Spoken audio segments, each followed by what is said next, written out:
Hello बच्चों, तो चलिए आपके लिए जो है सोशल साइंस का प्रथम पालिका, ठीक ना, आंसर की लेकर के आगे है जो कि 100% आपको एक्यूरेट सही मिलेगा। तो आप जितना जल्द हो सके आंसर की यहाँ से मिला लीजिए कि आपने सोशल साइंस में 80 में से 40 प्रश्न बना रहे थे, तो उसमें से 40 प्रश्न से आपका कितना सही हुआ और कितना गलत हुआ। तो जितना जल्दी मिला लीजिए ताकि आप लोगों को पता चल सके। और एक बात बता दें कि यहाँ पर आपको एक्यूरेट सही मिलेगा, कहीं पर भी एक भी प्रश्न आपको गलत नहीं मिलेगा। चलिए तो हम लोग स्टार्ट करते हैं पहले नंबर प्रश्न से, ठीक ना। सबसे पहले देख लीजिए, यह ओरिजिनल है, ठीक ना। देखिए सोशल साइंस का है, ठीक ना, सामाजिक विज्ञान हो गया, ठीक ना। जा करके कोड हो गया आपका आई है। एक बात याद रखेंगे, कोई भी कोड का रहे, क्वेश्चन इधर उधर आता है आप वहां से मिला सकते हैं, ठीक। तो एक बार जरूर अंत तक देखिएगा। अगर इस चैनल पर नए हैं तो चैनल को सब्सक्राइब कर लीजिएगा, ठीक ना। हम लोग 80 के 80 प्रश्न करेंगे, वो भी दम सही सही रहेगा, ठीक ना। देखिए ये सभी है, ठीक। देखेंगे तो सबसे पहला प्रश्न दिया हुआ कि निम्न में से क्या आर्थिक गतिविधि नहीं है। तो देखिए ये जो है गरीबी जो है आर्थिक गतिविधि नहीं है, यानी कि पहला का ऑप्शन नंबर हो जाएगा सी है। फिर है जाकर के आपका 2 नंबर कि भारतीय संविधान की किस अनुसूची में 22 अनुसूची भाषाओं को स्थान दिया गया है। तो देखिए भारतीय संविधान के 8वीं अनुसूची में 22 भाषाओं को रखा गया है। कितने रखा गया है? तो 8वीं अनुसूची में रखा गया है। तो 8वीं अनुसूची कितने भाषा है? तो 22 गो भाषाओं को रखा गया। कौन सा था 8वीं अनुसूची में, यानी कि ऑप्शन नंबर क्या हो गया? तो बी हो गया, ठीक है ना। याद रखेंगे। 3 नंबर प्रश्न देखेंगे, तो 3 में है क्या कि निम्नलिखित में से किन दो केंद्र शासित प्रदेशों का विलय कर दिया गया, ठीक ना। तो यह कर दिया गया है दादर नागर हवेली और दमन एवं दीप की कर दिया गया है, यानी कि ऑप्शन नंबर हो गया सी। देखिए थोड़ा सा समय लगा है लाने में, लेकिन आपको एक्यूरेट मिलेगा, ठीक ना। एक बार जरूर मिलाइए, ठीक ना। अगर इस चैनल पर नए हैं तो चैनल को सब्सक्राइब कर लीजिएगा, ताकि जितना भी डाला जाएगा आपके लिए, ठीक ना, एनालिसिस या तो जो भी वीडियो हो आपके पास उसका नोटिफिकेशन जा सके। 4 नंबर है स्वतंत्रता प्राप्ति से पूर्व भारत में कुल कितनी देशी रियासतें थी। देखिए 565 था, ऑप्शन नंबर ए हो गया। फिर 5 नंबर है ग्राम रक्षा दल का गठन किस स्तर पर होता है। तो यह होता है जो कि ग्राम पंचायत स्तर पर होता है, ऑप्शन नंबर ए हो गया। फिर 6 नंबर प्रश्न है। 6 नंबर में देखिए निम्नलिखित में से कहा प्रत्यक्ष लोकतंत्र पाया जाता है। देखिए प्रत्यक्ष लोकतंत्र जो है ना स्विट्जरलैंड में पाया जाता है। कहां पर? तो प्रत्यक्ष लोकतंत्र है जो स्विट्जरलैंड में पाया जाता है। फिर आपका 7 नंबर प्रश्न है। 7 नंबर मिलाएंगे तो निर्वाचन में राजनीतिक दलों के लिए आचार संहिता का निर्माण कौन करता है? तो निर्वाचन आयोग करता है, ठीक ना। निर्वाचन में कौन करेगा? तो निर्वाचन आयोग करेगा, ऑप्शन नंबर हो गया डी। फिर जाकर के आपका 8 नंबर डालमा वन्य जीव अभ्यारण्य कहां पर स्थित है? तो यह झारखंड में स्थित है, ऑप्शन नंबर क्या हो गया? जाकर के सी हो गया। फिर आप लोग आते हैं रक्त एवं लोह की नीति किसने अपनाया था। तो ये हाईलाइट क्वेश्चन है, रक्त एवं लोह की नीति किसने अपनाया था? तो बिस्मार्क ने आया था। ये सभी क्वेश्चन छोड़ने वाला है, बच्चा से कभी नहीं छूट सकता है, ठीक ना। फिर अगला है तो ऑस्ट्रेलिया का चांसलर कौन था? तो मेटरनिक था, ये भी क्वेश्चन हाईलाइट है। ऑस्ट्रेलिया का चांसलर कौन था? तो मेटरनिक था। और रक्त एवं लोह की नीति को किसने अपनाया था? लोह एवं रक्त की नीति को किसने अपनाया था? तो बिस्मार्क ने अपनाया था। तो गड़बड़ हो जाता है। फिर जुलाई 1830 की क्रांति के फलस्वरूप फ्रांस में किसका शासन स्थापित हुआ था? तो लुई फिलिप का हुआ था। किसका हुआ था? तो लुई फिलिप का, यानी कि ऑप्शन नंबर क्या हो गया? सी हो गया। फिर अगला देखिए 12 नंबर प्रश्न है। जाकर के अगर आप 12 नंबर प्रश्न देखते हैं तो है क्या कि मरम्मत पर व्यय एवं पूंजी की हिसावट को किसमें शामिल किया गया? तो यह किया गया था सकल राष्ट्रीय उत्पाद में, ठीक ना। ये मत मारिएगा, ठीक ना, क्योंकि आपका सकल राष्ट्रीय उत्पाद, ऑप्शन नंबर क्या हो गया? सी हो गया। फिर 13 नंबर है निम्न में से किसकी जरूरतों को पूरा करने के लिए क्षेत्रीय ग्रामीण बैंक की स्थापना की गई थी, ठीक ना। तो देखिए ये हो गया आपका क्या, तो ऑप्शन नंबर हो गया ए, यानी कि सीमांत एवं छोटे किसानों की है। क्लियर। चलिए यह कोड नंबर कितना है? तो आई का है, ठीक ना। आप किसी भी कोड का मिलाइएगा आपका एक्यूरेट मिलेगा, ठीक ना। तो आपको हड़बड़ाना नहीं है, आराम से मिलाइएगा, ठीक ना। देखिए सार्वजनिक कल्याण किस अर्थव्यवस्था का उद्देश्य होता है? यह जो है समाजवादी अर्थव्यवस्था का है फिर 15 नंबर स्वतंत्रता प्राप्ति के पूर्व राष्ट्रीय आय गणना का प्रयास किसने किया था? यह तो भाई दादा भाई नौरोजी ने किए थे, ऑप्शन नंबर सी हो गया। फिर अगला आते हैं दोहरी गणना की समस्या। दोहरी गणना की समस्या का संबंध निम्नलिखित में से किससे है? राष्ट्रीय आय से है, जो कि ऑप्शन नंबर क्या हो गया? सी हो गया। फिर है 17 नंबर प्रश्न, आप देखिए भारत में खदानों का बफर स्टॉक कौन बनाता है? यह बनाता है भारतीय खाद्य निगम बनाता है। कौन? तो भारतीय खाद्य निगम है।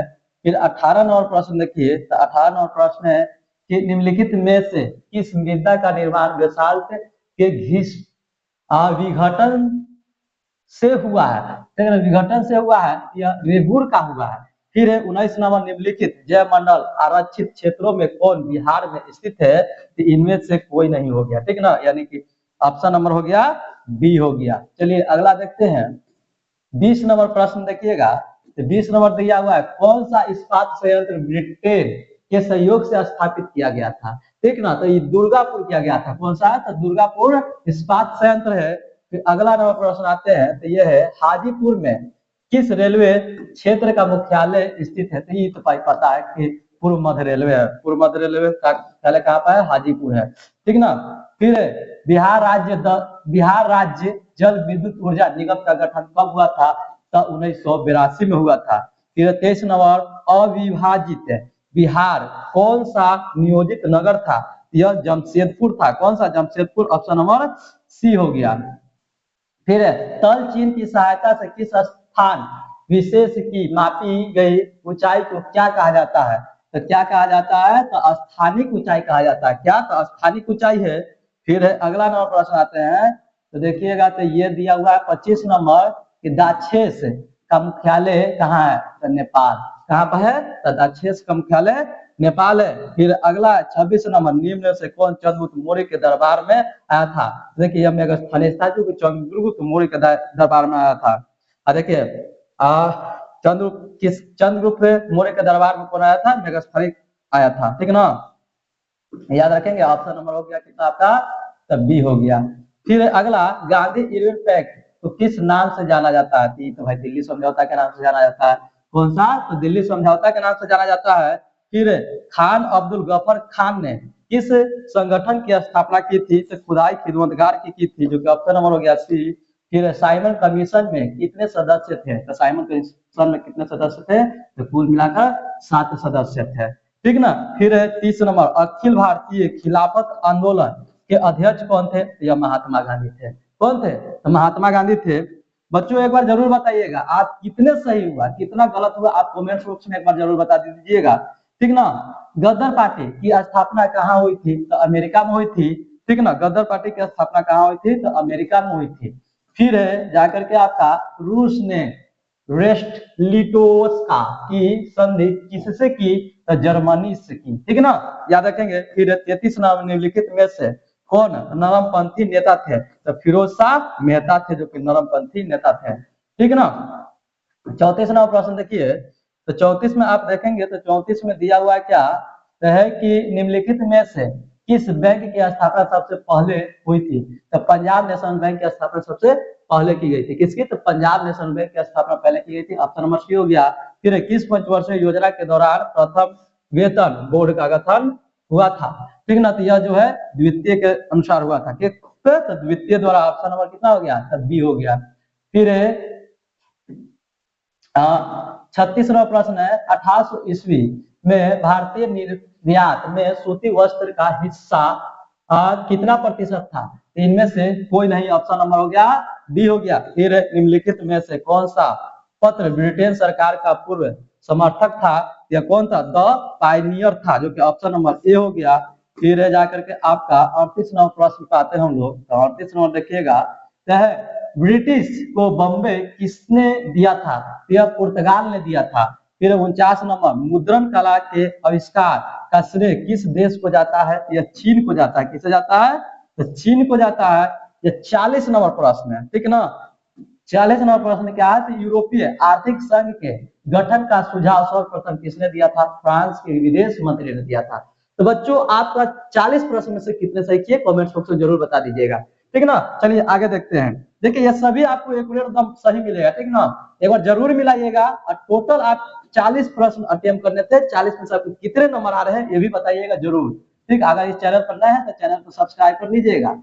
41 नंबर है, खनिज पदार्थों में कौन सा भारतीय क्षेत्र समृद्ध नहीं है, तो गंगा का मैदान जो है नहीं है, ठीक ना। फिर अगला है एंथ्रासाइट कोयले के संबंध में कौन सा कथन सत्य है, तो देखिए सर्वोच्च कोटि का होता है, यानी कि कोयले के कितने प्रकार होते हैं, तो कोयला का 4 प्रकार होते हैं, ठीक है ना। पहला होता है एंथ्रासाइट, बिटुमिनस, लिग्नाइट और पीट। सबसे उच्च कोटि का कोयला होता है एंथ्रासाइट, सबसे निम्न कोटि का कोयला होता है पीट होता है। तो यही चीज बता रहा है कि एंथ्रासाइट कोयले का संबंध किससे है, तो सबसे उच्च कोटि का हो गया, यानी कि ऑप्शन नंबर ए हो गया, ठीक ना। फिर यहाँ पे देखिए तो आपका दिया हुआ है सीमेंट निर्माण के लिए किस कच्चे माल की आवश्यकता होती है। देखिए ऐसा तो चूना पत्थर होता है, ठीक है ना, लेकिन यहाँ पे ऑप्शन के अनुसार चलेंगे तो ऑप्शन नंबर ए हो जाएगा, ऑप्शन नंबर बी हो जाएगा, ऑप्शन नंबर सी यानी कि बी में चल जाएगा सब, यानी कि चूना पत्थर भी होगा, बक्साइट भी होगा, जिप्सम भी होगा, यानी कि इनमें से सभी हो जाएगा, ठीक ना। यानी कि ऑप्शन नंबर डी जो बच्चे मारे हैं इसका वो सही होगा, ठीक ना। अगर ऑप्शन ए जो किए हैं उसका गलत कर दिया जाएगा, इस चीज को याद रखेंगे। 44 नंबर देखिए क्या है कि रबी की फसलें किस ऋतु में बोई जाती है। इसका तो भाई तरीके बताए थे कि रबिया को ठंडा लगता है, यानी कि शीत ऋतु में बोई जाती है। ऑप्शन नंबर क्या हो गया, ये हो गया, ठीक ना। फिर गंडक नदी घाटी परियोजना से किस राज्य को लाभ मिला है, तो इनमें से सभी को मिला है, ठीक ना। बिहार को भी मिला है, मध्य प्रदेश को भी मिला है, उत्तर प्रदेश को मिला है, यानी कि ऑप्शन नंबर डी हो गया सभी। फिर हीराकुंड बांध किस नदी पर है, तो महानदी पर है, कहाँ पर है, तो ओडिशा में स्थित है, ओडिशा, ठीक ना। कहाँ पर, तो महानदी ओडिशा, ठीक ना, याद रखेंगे। 46 नंबर प्रश्न है। फिर खनिज तेल उत्पादन में कौन देश अग्रणी है, तो संयुक्त राज्य अमेरिका है। कौन है, संयुक्त राज्य अमेरिका है। फिर आते हैं कुल जल का कितना प्रतिशत महासागरों में निहित है, तो देखिए भाई महासागर में निहित टोटल कितना था, 96.5%, यानी कि ऑप्शन नंबर बी हो गया, ठीक ना। कितना, तो ऑप्शन नंबर बी हो गया।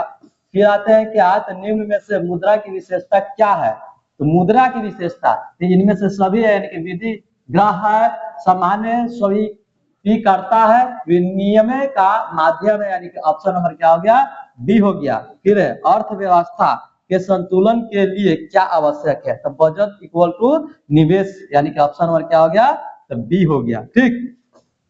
50 प्रश्न हो गया। 51 नंबर प्रश्न देखिए, 51 नंबर हम लोग का दिया हुआ है कि 1980 के दशक के अंत में भारत की आर्थिक स्थिति कैसी थी, ठीक ना। तो देखिए ऑप्शन नंबर डी हो गया, यानी कि तेजी से बढ़ती महंगाई थी उस समय, फिर आयातों में वृद्धि थी, अपर्याप्त विदेशी मुद्रा भंडार था, यानी कि ऑप्शन नंबर क्या हो गया, डी, यानी कि सभी हो गया।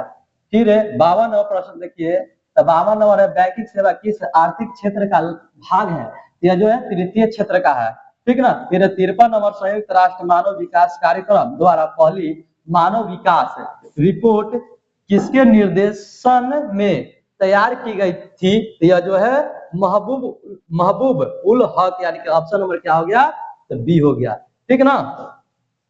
चलिए अगला देखिए, मनरेगा के तहत कितने दिनों की मजदूरी रोजगार की गारंटी है, तो ये तो भाई सबको पता है कि 100 दिनों का है। कितने दिनों का है, तो 100 दिनों का, ऑप्शन नंबर क्या हो गया, ये हो गया, ठीक। अगला देखिए फिर 55 नंबर की निम्न में से क्या गैर संस्थागत वित्त का स्रोत है, तो महाजन है। कौन है, तो महाजन है। फिर अगला आते हैं 56 नंबर प्रश्न पर, तो 56 नंबर देखिए है कि निम्नलिखित योजनाओं में से सबसे पहले किस योजना की शुरुआत हुई थी, तो काम के बदले अनाज योजना की शुरू की गई थी, ठीक ना। ऑप्शन नंबर हो गया डी। फिर 57 नंबर आपका प्रश्न कि कौन नदी घाटी परियोजना उत्तर बिहार में नहीं है, तो देखिए सोन नदी घाटी परियोजना जो है नहीं है, ठीक ना। फिर अगला 58 नंबर प्रश्न को हम लोग आते हैं, 58 नंबर है क्या कि यंग इटली की स्थापना किसने किया था, तो भाई ये तो इंपॉर्टेंट है, मेजनी ने किया था। यंग इटली की स्थापना किसने किया था, मेजनी ने किया था। और रक्त व लौह की नीति किसने अपनाया था, तो बिस्मार्क ने अपनाया था, ठीक ना। ग्रेगोरियन कैलेंडर जूलियन कैलेंडर से कितने दिनों तक आगे चलता है, यह जो है 13 दिन चलता है, ठीक है ना। ग्रेगोरियन कैलेंडर जो है जूलियन कैलेंडर से कितने दिन आगे चलता है, तो 13 दिन चलता है, ठीक। फिर अगला वियतनाम फ्रांसीसी अधिपत्य से कब स्वतंत्र हुआ, तो यह 1945 में हुआ था। कब हुआ था, तो 1945 में, यानी कि ऑप्शन नंबर कितना हो गया, तो सी हो गया। फिर अगला नंबर आते हैं कैप्टन कोंग ले के नेतृत्व में सैनिक सरकार कहाँ बनाई, कहाँ बनी थी, तो ये याद रखें कहाँ बनी थी, तो यह जाकर के बना था लाओस में। कहाँ पर, तो लाओस में बना था, यानी कि ऑप्शन नंबर क्या हो गया, तो ये हो गया। ठीक, चलिए अगला देखते हैं।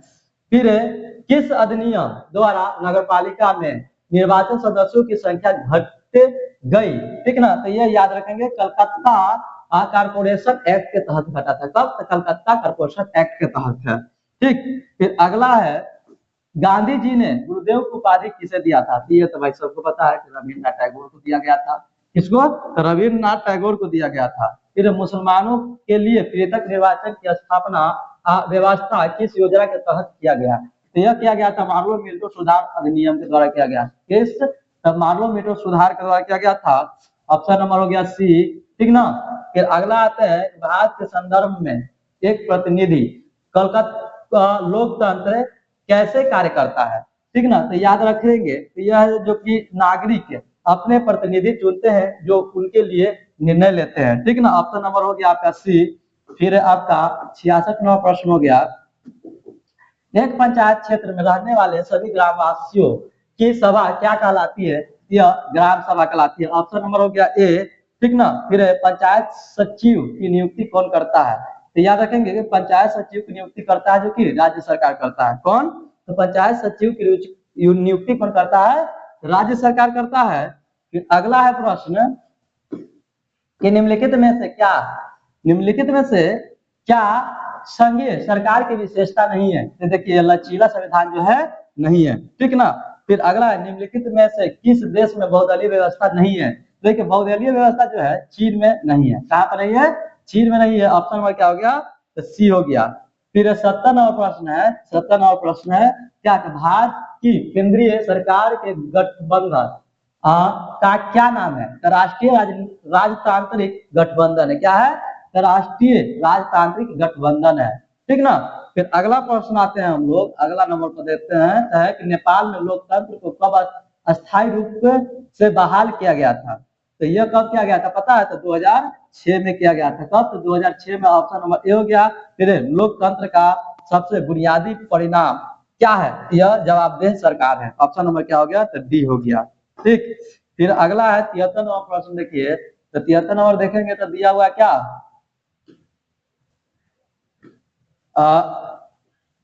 भारत में आपदा प्रबंधन का सर्वोच्च निकाय कौन है, तो यह राष्ट्रीय आपदा प्रबंधन प्राधिकरण है। ऑप्शन नंबर क्या हो गया, तो ए हो गया। ठीक, फिर अगला है प्रश्न है कि दामोदर नदी किस राज्य में बाढ़ का प्रमुख कारण है, तो यह जो है पश्चिम बंगाल में। कहा पर, पश्चिम बंगाल में। ऑप्शन नंबर हो गया सी। फिर अगला है कि सर्वाधिक विनाशकारी तरंगे कौन सी होती है, ठीक है, सर्वाधिक विनाशकारी भूकंपीय तरंगे कौन सी है, तो एल तरंगे है। ऑप्शन नंबर हो गया सी हो गया। 76वां प्रश्न देखिए, तो 76 में आप देखेंगे तो है क्या कि बिहार में भयंकर सूखा कब पड़ा था, ठीक है, तो यह 1987 में पड़ा था। कब, 1987 में। फिर रह जाकर के 77 सामान्य संचार व्यवस्था के बाधित होने का क्या कारण है, तो देखिए इनमें से सभी है, यानी कि केबल टूट जाना, बिजली आपूर्ति का बाधित होना तथा ट्रांसमिशन टावर का क्षतिग्रस्त हो जाना, यानी कि ऑप्शन नंबर क्या हो गया, तो डी हो गया। ठीक ना। चलिए अगला देखते हैं, 77 हो गया। 78 नंबर प्रश्न, 78 नंबर प्रश्न देखेंगे तो 78 में दिया हुआ क्या कि इंडियन नेशनल सैटेलाइट सिस्टम का प्रयोग किस लिए किया जाता है, तो इनमें से सभी हो गए, यानी कि दूरसंचार हेतु, नगर नियोजन हेतु, संसाधनों की खोज एवं प्रबंधन हेतु, यानी कि ऑप्शन नंबर डी हो गया, इनमें से सभी। ठीक ना। 79 प्रश्न देखिए, 79 नंबर प्रश्न देखेंगे तो दिया हुआ है कि कौन सी आपदा धीरे धीरे आती है, तो भाई सूखा जो है ना धीरे धीरे आती है। ठीक, यानी कि ऑप्शन नंबर डी हो गया। फिर चाय उत्पादन के लिए किस तापक्रम परास की आवश्यकता होती है, तो 20 डिग्री सेल्सियस से 30 डिग्री सेल्सियस की आवश्यकता होती है। ऑप्शन नंबर डी हो गया। तो बच्चों ये थे टोटल के टोटल मिलाकर के 80 प्रश्न, ठीक ना। आप 80 में से 40 प्रश्न को रंगना था आपको, तो 40 में से आप कितने सही बनाए, कितने गलत बना, यानी कि आपको कितने नंबर आ रहे हैं काट छाट करके एक बार जरूर देख लीजिएगा, ठीक। अब कमेंट बॉक्स में जरूर बताइएगा, ठीक है। और आपका साइंस का डाल दिया गया है, ठीक ना, सोशल साइंस को डाल दिया गया है, ठीक है। आप जरूर मिला करके कमेंट बॉक्स में बताइए कि कितने सही हो रहे हैं, कितने गलत हो रहे हैं। चलिए हम लोग मिलते हैं फिर से एक नए वीडियो में। अगर अभी तक चैनल नहीं सब्सक्राइब किए तब सब्सक्राइब कर लीजिए तथा अपने दोस्तों में शेयर कर दीजिए ताकि वो भी मिला सके। धन्यवाद।